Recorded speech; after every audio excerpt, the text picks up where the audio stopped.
What's happening, everybody? I'm Batwolf and welcome to another episode of Art Time. Today's episode is about an ongoing series of placing DC characters and putting them into the Star Wars universe to see how their stories and looks may change. In the previous episode, we saw these changes through DC's famous trinity, Batman, Superman, and Wonder Woman. If you haven't seen part 1, why don't you take a break from this video and please go check it out, link in the description below. With the new Suicide Squad Kill the Justice League video game and the Bad Batch Season 3 releases, I thought that it would be a perfect time to see what the rest of the main Justice League members would look like in a galaxy far, far away. The members that we will be examining today will complete the main 7 members of the Justice League. Barry Allen's The Flash, Hal Jordan's Green Lantern, Arthur Curry as the Aquaman, and, of course, J'onn J'onzz, Martian Manhunter. With the geek facts out of the way, let us begin. Barry Allen grew up on the busy planet of Coruscant and was raised by his nurse mother Nora and cloning scientist father Henry. In his younger years, the galaxy was at war with the Separatist Alliance and the Genesis Republic. Barry's father was a part of many scientists responsible for the creation of the Slade-Wilson clone army of the Republic. However, Henry's good deeds were forgotten after his mother's murder and the prime suspect being the scientist himself. Years went by and Barry became a scientist of the new Darkseid Empire's forensic division to prove his father's innocence and repair his family name. One night, Barry was working on a ship where they were experimenting on kyber crystals and their technological properties. Little did he know, his life would drastically change when the Imperial ship was attacked by the Rebellion. To his surprise, the rebels were assisted by the Purrgil, space whales that have the natural ability to lightspeed travel. Before he knew it, the Purrgil took hold of the ship and he watched as it fell apart around him. Jumping into lightspeed, he saw as the yellow crystals he was experimenting on lit up. With the light speed and electricity coming from the crystal, he felt the power surge within him. When he woke, he was in a strange realm, a world between worlds. He gained new abilities that allowed him to move so fast that he could travel in between moments of time. He became force sensitive and developed the unique ability of Force Judgment, a less deadly version of Force Lightning. Though his abilities were impressive, he lacked control, which made it easy for the Mandalorian Jedi, Batman, to capture him. Soon, Batman would realize that this Imperial scientist was no friend to the Empire, and he would help Barry to learn of how his father had been framed for learning the true purpose of the clones, to kill the Jedi. Making a promise to be a hero and make things right, he would don a costume from the clone armor, rebel helmet, and Beskar welding of the Mandalorian forger, Lucius Fox. Using his powers and lessons, he would become the Flash of this universe. Of course, this being a Flash drawing, I had to draw him running. Looking into the Star Wars world, I searched for inspiration for body armor to use for his costume. I didn't want it to be too heavy looking, so definitely not Mando armor. Wanting him to be able to fight, run, and look good, I knew that the Clone Phase 1 armor would suit him the best. While I used most of the original helmet, I knew that the Flash, especially Barry Allen, would want you to be able to look him in the eyes and see his smile to the people that he's saving. When I thought of this idea and the heroism of Star Wars, I remembered the helmets of the Rebel pilots, adding a lightning strike painting on his helmet to make it his own. After I finished putting the colors together, I drew him traveling between the worlds between worlds, and this instantly turned into one of my favorite backgrounds in this episode. With a new suit and different yet familiar powers, here we have the Flash of Star Wars. Hal Jordan grew up on the planet of Naboo and dreamed of becoming a space pilot like his father. Though after his father was killed in a battle in the Clone Wars, Hal had a hard time getting close to anyone. In his youth, he would often steal shuttles and take them out for joyrides. While he was seen as a troublemaker at the beginning, the Naboo government saw his potential and sent the young Hal to join the pilot training course, becoming top of his class and earning his place as a pilot in the Air Force. Though he was a bit of a show-off and had a hard time being on a team, he proved that he was skilled and motivated by bravery, but most of all, will. So when the Genesis Republic fell and the Darkseid Empire took its place, Hal walked away from the Naboo Air Force after they rejoined the growing Empire. He would join the Rebel Alliance and became a member of an X-Wing piloted Space Force, Ferris Squad. In a daring battle, many were lost and Hal fought hard, sacrificing his ship in an attempt to destroy an enemy cruiser and save his team. Hal would have perished if it wasn't thanks to a strange green force energy. The energy took him across the galaxy faster than any ship he'd ever been on. This is when he made his way to a planet made purely of green kyber crystal called Oa.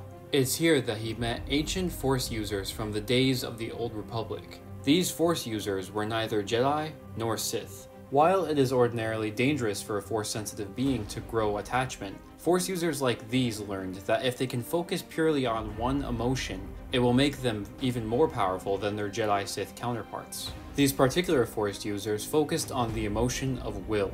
Taking the uniform and the light ring that binds the Force to the wearer's will, he would travel the galaxy with others like himself and assist the Alliance in their fight against the Empire. After his significant power and skills of piloting were noticed, he met the Flash, who talked him into joining a team designed to bring balance to the Force and maintain safety within the galaxy. Unsure at first, Hal finally found two teams that he would consider friends. Bringing his will to the galaxy, he would become Hal Jordan, the Green Jedi. Originally for Hal's design, I was thinking that I would draw him in ancient Jedi robes, but I thought that the Jedi armor would suit the lanterns much better. Once I finished the line art, I loved how the armor came out and how closely it looked to the professional lantern drawings. Here I drew him using his Kyber crystal ring to travel in light speed, and though I wish I did a better job with the background, I thought the colors mixed very well. From pilot to force-powered warrior, here is Hal Jordan, the Green Jedi.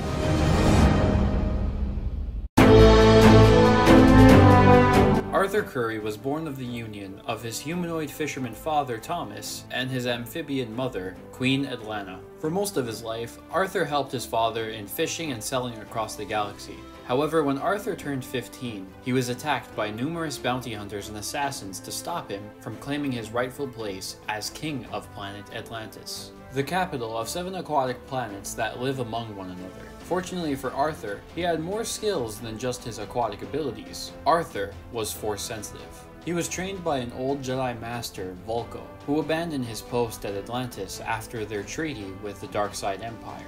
They spent the next few years training and harnessing both sides of Arthur's abilities, eventually forging his unique Jedi weapon, the lightsaber Trident.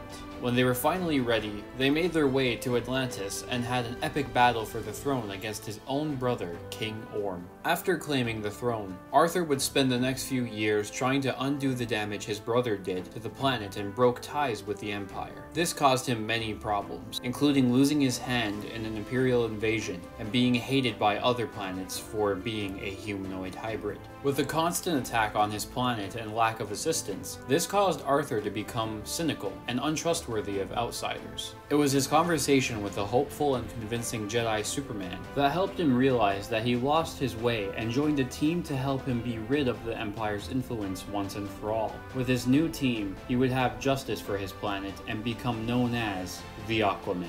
For the King of Atlantis, I was originally going to base him off of the amphibian Jedi, Kit Fisto. However, sometimes in Star Wars, when there is a human hybrid, they could look more like one side or the other of their parentage.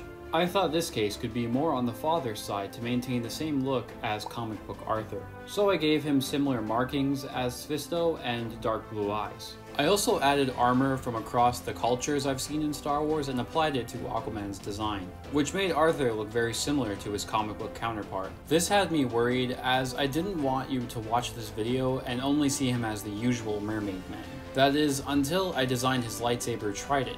I made it so that it had a blade at the end and sabers coming out from the top. After the main subject was done, I drew him approaching the viewer from the ocean, which gave me the idea to make a hazy green sea and place suds in the ocean for the swimming effect. I love how this came out, and the background is exactly how I wanted it to look. Though I blended the lighting and shade layers too much, and I could have made certain lines thicker, but I still think that the Aquaman of Star Wars came out swimmingly. J'onn J'onzz was born a Martian of Mars, and other than his shape-shifting abilities, J'onn was clearly gifted with the Force, as he mastered telepathy and telekinesis at a young age. It wasn't long before J'onn was taken to the Jedi Temple and trained to one day become a Jedi Knight of the Genesis Republic. This is where he would grow to love his new family, and would one day become a Jedi Master, for he became very wise, gifted, and powerful. He would eventually grow to befriend a fellow knight, Jor-El, who he would fight alongside as generals of their respective clone armies. However, towards the end of the Clone Wars, all he knew and loved would come crashing down. his apprentice Magan disappeared. His longtime friend would turn to the dark side, and he witnessed as the clones he served with turned into monstrous parademons after Order 66. The former clone army would kill thousands of Jedi and burn down the only home Jean ever knew. These events would leave him with deep trauma and was left as one of the last Jedi in the galaxy. However, he learned of the birth of Jor-El's son, Cal, and saved him before the planet Krypton's destruction. He would bring him to the Kents, a familiar and kind family to Jor and Jean, and would one day return to train the boy to become a powerful Jedi. In the meantime, he would use his transformation ability to shift into a human and make credits by becoming a bounty hunter. For 20 years, he waited and returned to train Cal, now Clark, to harness his abilities and become the last hope of the galaxy. Some called him Martian, Jean, bounty hunter, and Jedi. Now, no longer hidden in the shadows, he became the Martian bounty hunter. For the Martian's concept, I was having difficulty translating Manhunter's comic book look into both a Jedi and bounty hunter concept. So I looked between both bounty hunters and Jedi and took different pieces from the Jedi robes, armor, and apparel from hunters like Embo and Cad Bane. I always liked for Martian Manhunter's design to be more on the Martian side than human, and I thought it would work better for Star Wars. After getting his Martian look down in the hunter pieces, I thought it would be cool to change the symbol he uses on his chest to be the Jedi Knight symbol from Star Wars. For his sabers, I took inspiration from the twin lightsabers that Ahsoka Tano uses, as my girlfriend Rachel and I have just finished watching the series on Disney Plus and loved its sleek design. Lastly, I wanted him to be attacking an Imperial ship, so I drew him approaching the viewer with blast marks deflected around him and an ongoing battle in space. I was very proud of this design and was glad I could keep it loyal to both comics and Star Wars. Just like with Aquaman, I think I went too heavy and too light in some areas with the blending, but I'm still happy with the final look. With his gear, decades of history, and knowledge, here is J'onn J'onzz, the Martian bounty hunter. Thanks for watching. I really enjoy making this video for you guys, as DC and Star Wars are some of my favorite fictional worlds, so it was really cool combining the two again. If you guys like this video and you want me to do a third part, please let me know and I will do a video featuring DC villains. In the meantime, please check out other Our Time videos like which Lantern Corps would the Spider-Verse or video game characters be a part of. Lastly, I just wanted to say thank you to you guys who stuck around and subscribed, as we just hit the 500 subscriber mark. If this is your first time viewing my channel, then why don't you consider subscribing, as I have a lot of videos planned for the rest of the year. And trust me when I say you don't want to miss them. That said, may the Force be with you, and this is Batwolf, howling out.